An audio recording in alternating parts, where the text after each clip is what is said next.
888-SAY-ESPN, 888-729-3776, ESPN Nation, presented by Dr. Pepper. It's not college football without the delicious taste of an ice-cold Dr. Pepper. College football, it's a pepper thing. 710 ESPN LA, Lakers Radio Network as Los Angeles last night. You heard John Ireland there on the call. 140-126 victors over the Utah Jazz.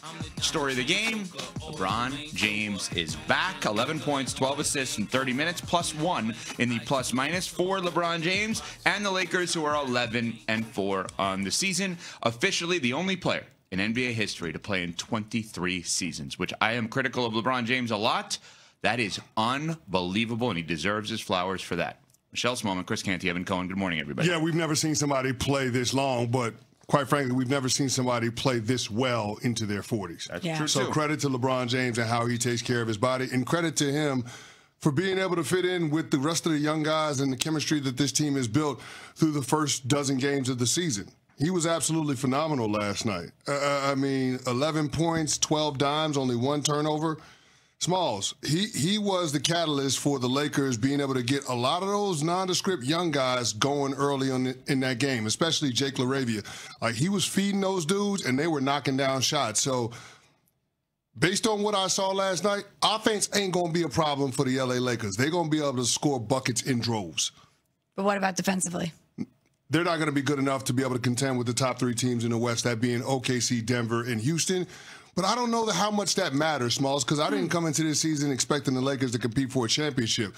What I wanted was for them to lay the foundation for future successes with Luka Doncic as the centerpiece, and LeBron James being on that court, those young players being in proximity to greatness, is only going to help build their confidence and build up their overall game. So moving forward, this team is going to be more formidable in the West. Yeah, and we talk about Luka, who had so many conversation points around his body and how he takes care of himself, having access to LeBron and seeing what he's been able to do in the longevity that he has in his career.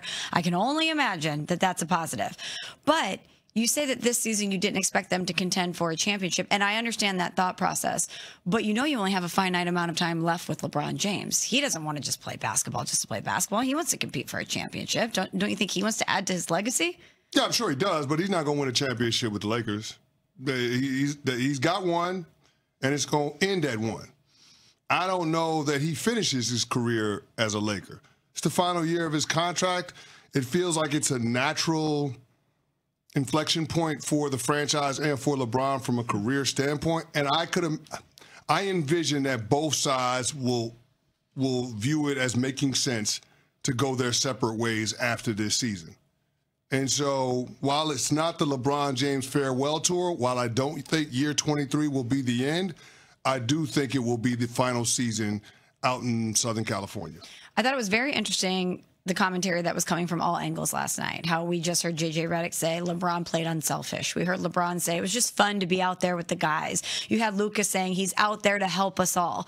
We had been discussing what's it going to be like for the second greatest player of all time to come into a team where he's not the focal point anymore. And I just thought it was very pointed how every big player involved last night at all the parties were basically acknowledging that LeBron was there to make the team as a whole better.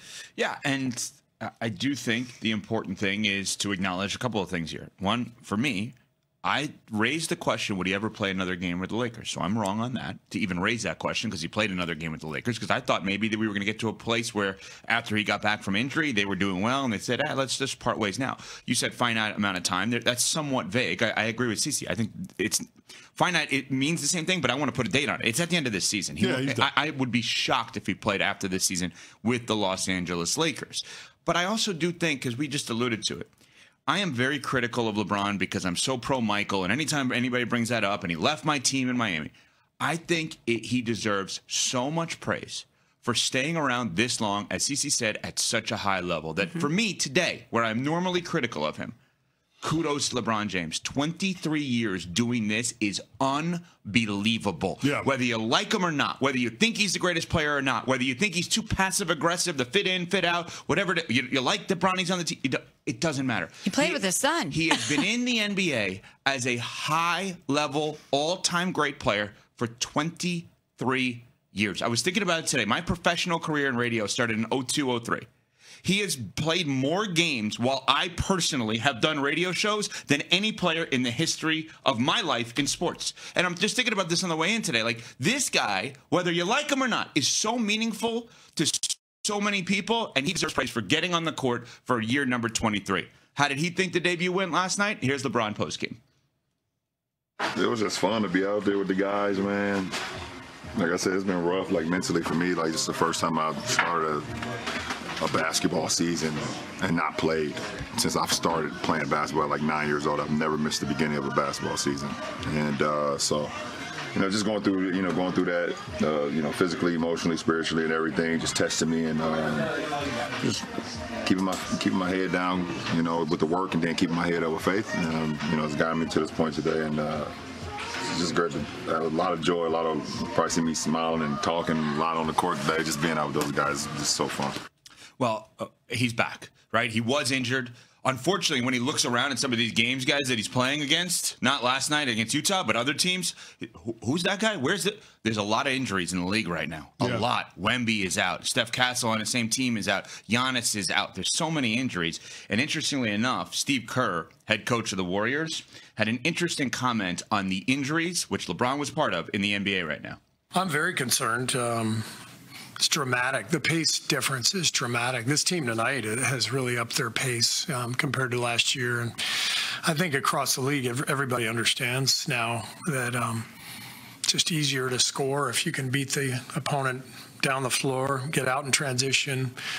But when everybody's doing that, the games are much higher paced, faster paced, and then everyone has to cover out to 25 feet because everybody can shoot threes. So we have all the data. Players are running faster and further than ever before. So we're trying to do the best we can to protect them, but we basically have a game every other night, and it's not an easy thing to do.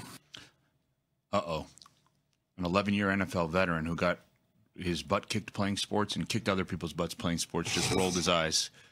Now, LeBron wasn't out because LeBron was injured. Kerr's talking about the in-season injuries. There's a lot of calf but LeBron injuries. James had an old people injury. That's sciatica. Yeah. Why'd you roll your eyes at Kerr's comments? My neck and my back. That's right. Why did you roll your eyes at Kerr's comments? No, because Steve Kerr is the one contributing to the style of play that has led to the increase in pace of play. Right?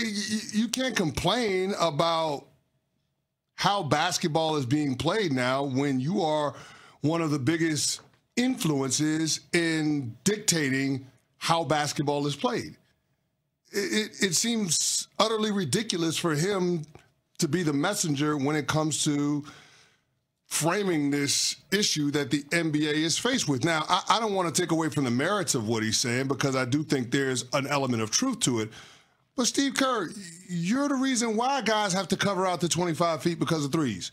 You had the Splash Brothers with Steph Curry and Klay Thompson. You revolutionized basketball to what we know it to be today. You and Mark D'Antoni with Daryl Morey with the Houston Rockets, those are the two biggest influences on the way the game is played today. More so than LeBron James, more so than Nikola Jokic and any of these other stars that have come through the league over the last 2 decades. It's you. So you're complaining about how basketball is being played when you're the one that created how basketball is being played these days. I just think it's ridiculous for him to be the one to make this particular argument. I think that is a fantastic point you just brought up. I do too.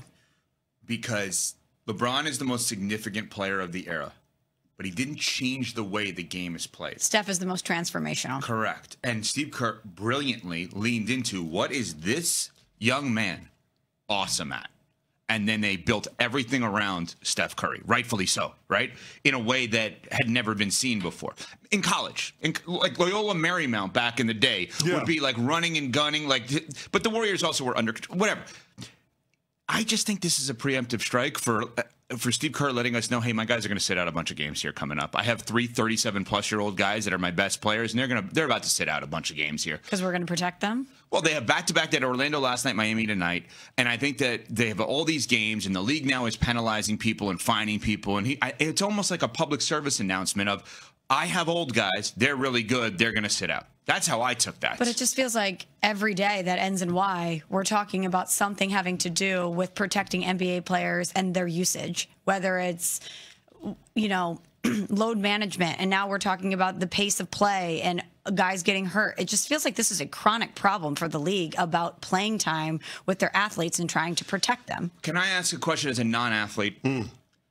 Is there an argument to be made? Like as if I had to point that out. Yeah, I don't understand. Very redundant. I understand that. My apologies. Is there potentially a correlation to actually playing less and more injuries? It feels like your body not being in condition. Yeah, it feels like